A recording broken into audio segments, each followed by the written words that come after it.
یہ جو متحدہ اپوزیشن میں ابھی آپ شامل نہیں ہوئے، تو آپ کسی بھی صورت میں شامل نہیں ہوں گے، یا کہ کچھ شرائط آپ نے رکھی ہیں اور اگر وہ پورے کیے جائیں تو پھر آپ بھی اپوزیشن کا حصہ بن سکتے ہیں؟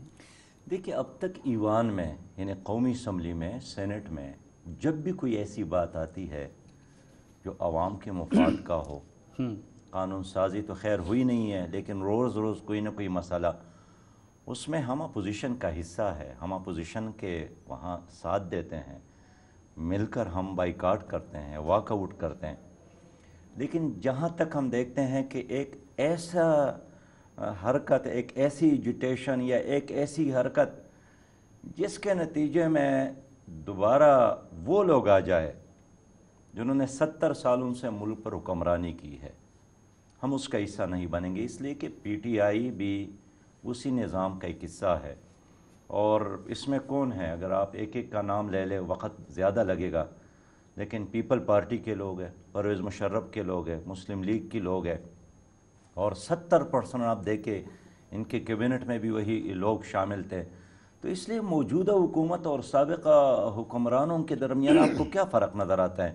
کشمیر کے بارے میں موقع پہ ایک ہے، ہندوستان کے بارے میں موقع پہ ایک ہے، تعلیم کے بارے میں موقع پہ ایک ہے، معیشت کے بارے میں موقع پہ ایک ہے، آئی ایم یعنی ایف اور ورلڈ پارلیمنٹ میں بینک کے در پر جھکنے اور سجدریز ہونے کے بارے میں موقع پہ ایک ہے۔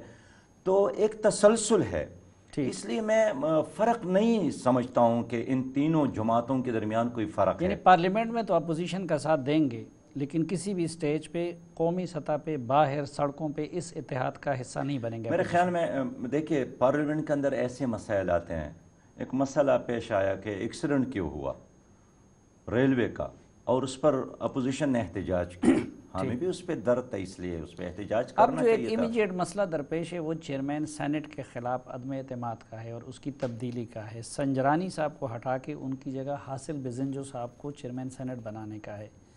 جماعت اسلامی حکومت کا ساتھ دے گی یا اپوزیشن کا؟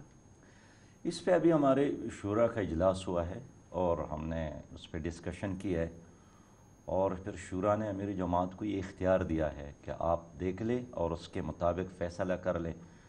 لیکن اب میں آپ سے پوچھتا ہوں کہ سنجرانی صاحب اور حاصل بزنجو صاحب دونوں میں کیا فرق ہے؟ دونوں اچھے لوگ ہیں، دونوں اچھے لوگ ہیں، لیکن ایک حکومت کے نمائندے ہیں سنجرانی صاحب اور دوسرے اپوزیشن کے نمائندے، اور آپ نے ابھی فرمایا کہ پارلیمنٹ کے اندر ہم اپوزیشن کے ساتھ ہوں گے۔ میں عرض یہ کروں، کل میں ملتان میں تھا، بہت سارے لوگوں سے میں نے پوچھا کہ اس وقت بڑا مسئلہ کیا ہے آپ کا؟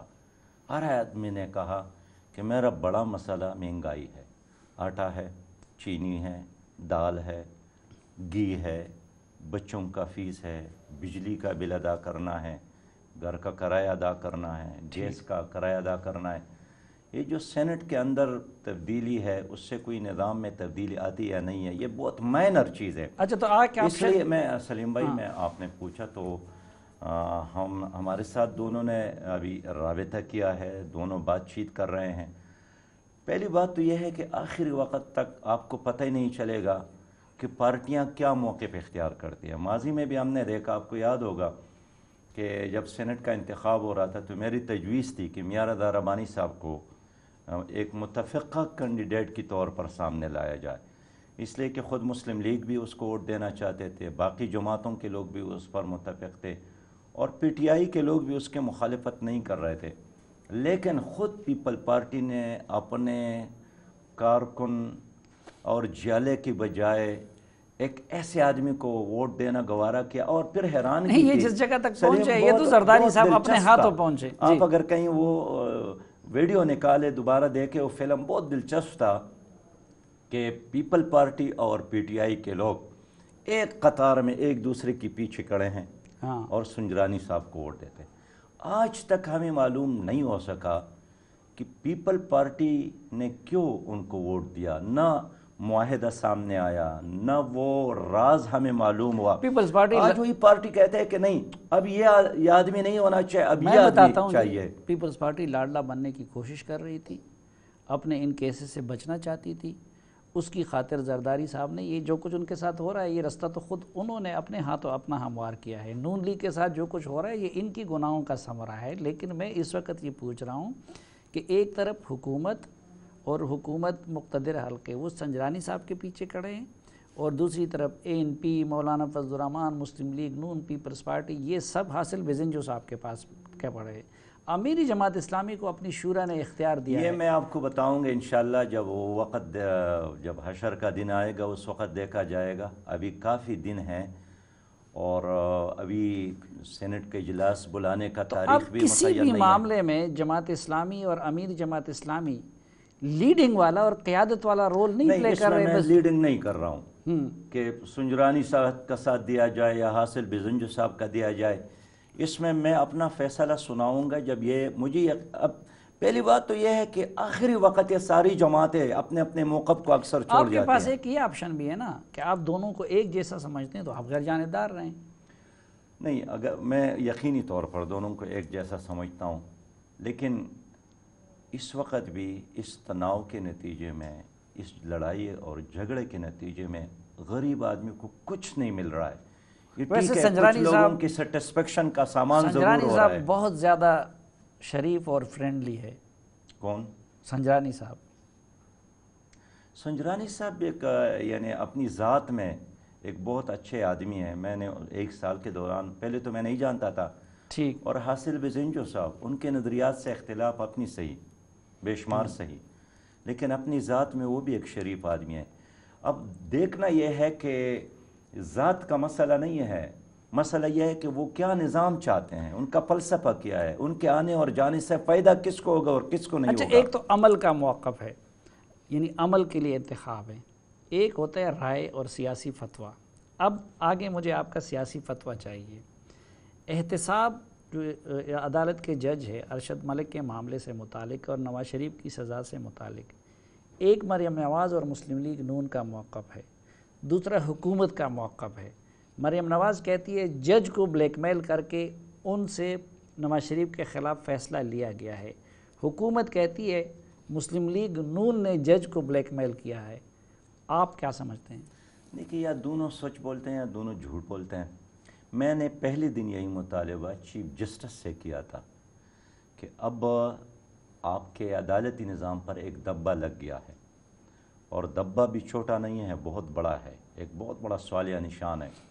اب اس سوال کا جواب آپ نے دینا ہے، اور مناسب یہی ہے کہ آپ ایک جوڈیشری کمیشن بنا لیں، دونوں کو سنیں اور تحقیق کر کے قوم کو اعتماد میں لے لے۔ لیکن اگر حکومت یہ عدلیہ یہ کام نہیں کرتی ہے تو خود عدالت پر لوگوں کا اعتماد اڑ جائے گا۔ اس لیے اگر یہ جج واقعی مجرم ہے اور اس کے بارے میں جو ویڈیو انہوں نے دکھایا ہے وہ ٹھیک ہے، تو ان کو سزا بھی ہونی چاہیے اور قوم کو اعتماد میں لینا چاہیے کہ آئندہ ایسا نہیں ہوگا۔ لیکن سنی انسنی کرنے سے تو مسئلہ حل نہیں ہوگا۔ اس لیے پہلے دن سے میں نے یہی مطالبہ کیا، اور میرے بعد مسلم لیگ نے بھی جوڈیشل مطالبہ کمیشن کیا۔ بنایا جائے۔ بالکل، میں یہی چاہتا ہوں کہ جوڈیشری کمیشن بنایا جائے، اس میں مریم بی بی صاحبہ کو سنا جائے، اس کو بھی سنا جائے، اور قوم کو بتایا جائے کہ کون سچا ہے اور کون جھوٹا ہے۔ وہ قضیہ حل ہونے تک آپ کیا سمجھتے ہیں؟ نواز شریف کو ریلیف ملنا چاہیے، رہا ہونا چاہیے، سزا سسپینڈ کرنی چاہیے یا کہ نہیں؟ دیکھیے، پہلے تو یہ ثابت ہو جائے نا کہ یہ جج کے بارے میں جو الزام ہے یہ غلط ہے یا ٹھیک ہے۔ یہ تو اچھا ہے کہ اس کو اپنے ذمہ داریوں سے ایک طرف تو کیا ہے، لیکن وہ مجرم ہے یا مجرم نہیں ہے؟ اگر واقعی اس نے کسی کے کہنے پر یہ کیا ہے جس طرح ویڈیو میں ہے، تو یہ ایک بہت بڑا جرم ہے، اور یہ اس نے اپنے حلف کے خلاف ورزی کی ہے، اور جو اپنے حلف کے خلاف ورزی کرتا ہے، جرم کرتا ہے، اس عدالتی نظام میں ان کے لیے اگر سزا نون بھی لیگ کا الزام درست ثابت ہو جائے تو نواز شریف نے یہ جو اتنا عرصہ جیل میں ظاہر ہے۔ گزارا، اس کے اگر پھر ایک تلافی آدمی کیسے ہوگی؟ اگر ایک آدمی ایسا ہے کہ جو جھوٹا ثابت ہو رہا ہے، ایک جج اگر جھوٹا ثابت ہوتا ہے تو اس جھوٹے جج نے جو بھی فیصلے کیے ہیں وہ مشکوک تو بن جاتے ہیں۔ نہیں، مشکوک نہیں، جھوٹے جج کے فیصلے سچ کیسے ہو سکتے ہیں؟ دیکھیے، میں عرض یہ کرنا چاہتا ہوں، اس لیے میں آپ سے اتفاق کروں گا کہ اس نے جو فیصلے کیے ہیں، ظاہر ہے اس کو دوبارہ تو دیکھنا پڑے گا۔ ٹھیک۔ اور میں یہ کہنا چاہتا ہوں کہ کم از کم ہماری زمانے میں اس ویڈیو کے آنے کے بعد ہر جج کے بارے میں لوگوں کی شکوک اور شبہات میں اضافہ ہوا ہے۔ جو بھی قضا کی جگہ پر بیٹھے ہیں، جو بھی مفتی کی جگہ پر بیٹھا ہے، اس کے بارے میں شکوک اور شبہات پیدا ہو گئے ہیں۔ تو جب تک عدلیہ اپنے آپ کو صاف نہ کرے، اور صاف اسی طرح سے ہوگا کہ اس جج کے بارے میں تحقیق ہو، اگر اس نے جرم کیا ہے تو ان کو سزا ہونے چاہیے، اس نے جو فیصلے کیے ہیں اس پر نظر ثانی ہونی چاہیے۔ مجموعی طور پر آپ کیا سمجھتے ہیں، احتساب ٹھیک ہو رہا ہے یا احتساب کے نام پہ انتقام ہو رہا ہے؟ اب تک تو احتساب نہیں ہو رہا ہے۔ اگر صحیح احتساب ہوا تو اس وقت آپ کی اسمبلی میں جتنے لوگ ہیں ان میں سے بہت کم رہ جائیں گے۔ یہ تو خود چیف جسٹس کوثر صاحب نے میرے سامنے کہا تھا۔ عمران خان صاحب تو بچ جائیں گے نا، وہ تو کرپٹ نہیں ہے۔ عمران خان صاحب کے بارے میں بھی بہت سارے اب موجود ہے، کویسچنز موجود ہے، ان کے بہن کے بارے میں کویسچن موجود ہے، ان کے پارٹی کے بہت سارے لوگوں کے بارے میں سوالات موجود ہے۔ تو اگر صحیح احتساب شروع ہو جاتا ہے تو میں نہیں سمجھتا ہوں کہ ان میں سے کوئی آدمی بچ جائے گا۔ اس لیے ہمارا مطالبہ یہی ہے کہ احتساب میں لائق اور ڈس لائق نہیں ہونا چاہیے، شفاف ہو، دن کی روشنی میں ہو، رات کے اندھیرے میں نہیں ہونا چاہیے۔ ٹھیک